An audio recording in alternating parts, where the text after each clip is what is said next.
Salut, j'espère que tu vas bien. Nous voilà encore de retour dans cette nouvelle vidéo proposée par Tuto Musto. Ça fait longtemps que je ne suis pas venu ici parce que voilà, il y a eu pas mal de préoccupations de part et d'autre et le ramadan est passé par là et nous reprenons de plus belle avec de nouveaux contenus.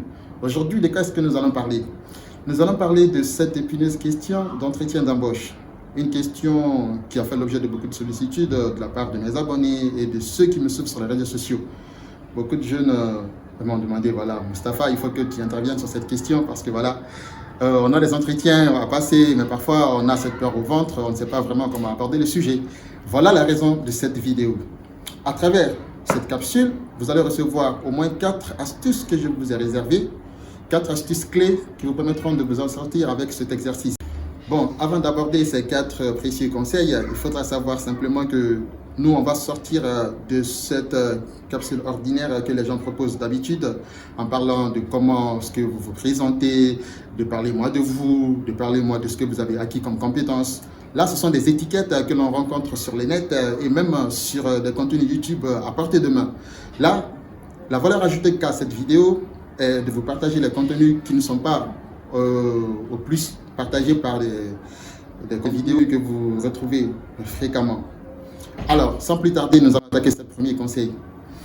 Quand vous devez aborder l'entretien d'embauche, il faudra partir avec l'idée que c'est le besoin de votre personne qui intéresse le recruteur pour qu'il vous fasse appel. Alors, donc, vous aurez compris, vous devez être renforcé et même galvanisé par cette croyance ferme que vous avez déjà quelque chose qui aurait intéressé le recruteur. Il a tout à gagner en vous approchant, plutôt que vous soyez dans cette phobie d'affronter des questions qui vont tomber en répétition sur votre tête. Donc, vous allez laisser la pression et mettre en tête déjà que vous avez cette potentialité qui vous permette de vous en sortir quoi qu'il en soit. Alors, comme deuxième conseil, il faut retenir que lorsque vous partez pour un entretien d'embauche, il s'agit bien de se renseigner sur tout ce que vous pouvez ajouter comme valeur pour que l'entreprise aille de l'avant. Tout ce que vous pouvez avoir comme contribution à apporter à l'entreprise, c'est ce que vous devez exploiter comme piste. Et là, ça passe naturellement par des recherches, un tour sur le net pour savoir les prérogatives, les besoins du poste, les différentes exigences. Tout ça, vous les apprenez très bien. Vous essayez également de faire en sorte que vos compétences soient en adéquation avec ces besoins du poste. Parce que s'ils ne le sont pas, il y a forte chance que le recruteur, il ne voit pas de bon œil. C'est comme ça que ça se passe. Le plus souvent, les candidats, ils partent avec des diplômes XXL, avec toutes les compétences qu'il faut. Mais le fait qu'ils ne soient pas en adéquation avec les besoins du poste, ils sont recalés et même relégués au niveau inférieur face aux profils moins importants, mais qui soient en adéquation avec les besoins du poste. Voilà le deuxième conseil que vous devez garder en tête quand vous devez apporter l'entretien d'embauche. Comme troisième conseil, la plupart des recruteurs, même s'ils ne vous posent pas cette question, vous pouvez répondre sur la question en apportant des éléments de réponse. Et c'est la question à savoir comment vous êtes le meilleur candidat pour ce poste. Pourquoi on doit vous choisir et pas une autre personne. Et ça, vous devez pouvoir répondre à cette question, même si on ne vous la pose pas, mais de manière à rassurer le recruteur que vous êtes un candidat qui s'y connaît véritablement pour le besoin auquel vous serez appelé. Et là, vous rabattez vos plus meilleures cartes à ce moment-là. Moi, par exemple, je suis consultant juridique dans une boîte. Si je dois partir pour un entretien, je vais directement partir avec les exemples comme ça. Je me sens apte à répondre aux besoins de votre entreprise parce que j'ai acquis telle expérience au sein du département des droits et des questions juridiques, je les ai abordées depuis pas longtemps. Et encore, des recherches et des articles scientifiques ont été produits par la boîte à laquelle j'appartenais.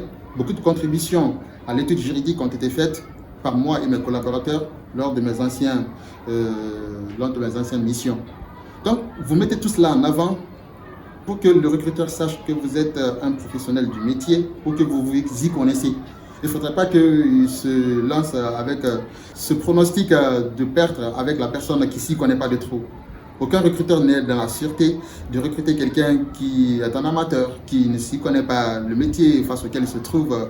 Il ne faudrait pas qu'il commette une bourde. Donc, Il faut que vous fassiez preuve de professionnalisme et que vous montriez avec des exemples palpables comme ceux que je viens de donner, que vous avez la maîtrise de ce que vous allez faire dans le futur emploi que vous allez occuper. Eh bien, comme quatrième conseil, retenez simplement que la question de salaire va être évoquée lorsque vous vous rendez en entretien d'embauche. Et si vous êtes jeune, le conseil que je vous donne, et ça c'est à titre personnel, c'est que vous devez garder en tête que l'argent ne doit pas être votre priorité. Parce que beaucoup de recruteurs ont l'intention de moins vous payer et vous avez plutôt l'intention d'être plus payé. Donc la collision de ces deux intentions fait que tout naturellement, vous êtes un candidat bon ou mauvais selon l'œil du recruteur. Donc vous, pour vous démarquer de la concurrence, vous allez plutôt mettre de côté ou même minimiser cette question de salaire en esquivant la question comme quoi, bon, ce qu'il y a comme problème ici avec votre boîte, j'ai plutôt l'ambition de travailler avec vous que d'être intéressé par les questions de salaire. Bien sûr que le travail est payé, mais ce n'est pas ma priorité actuellement. Si je rejoins votre boîte, c'est pour des raisons d'amélioration personnelle, de pouvoir acquérir plus d'expérience, d'avoir encore plus de background et même remplir mon CV pour l'éventuel emploi. Alors, voilà les quelques petits conseils que j'avais à vous partager. Il y en a bien d'autres que vous pouvez retrouver, mais ce que je vous ai présenté là, c'est partagé par moins de personnes. J'espère que ça vous aura plu. Si vous avez des suggestions et sur ce contenu que je viens de vous partager, n'hésitez pas à me les faire. Et comme d'habitude, likez, commentez. Et je suis avec vous, c'était Tuto Mousto. Et à la prochaine pour de nouveaux contenus. Au revoir.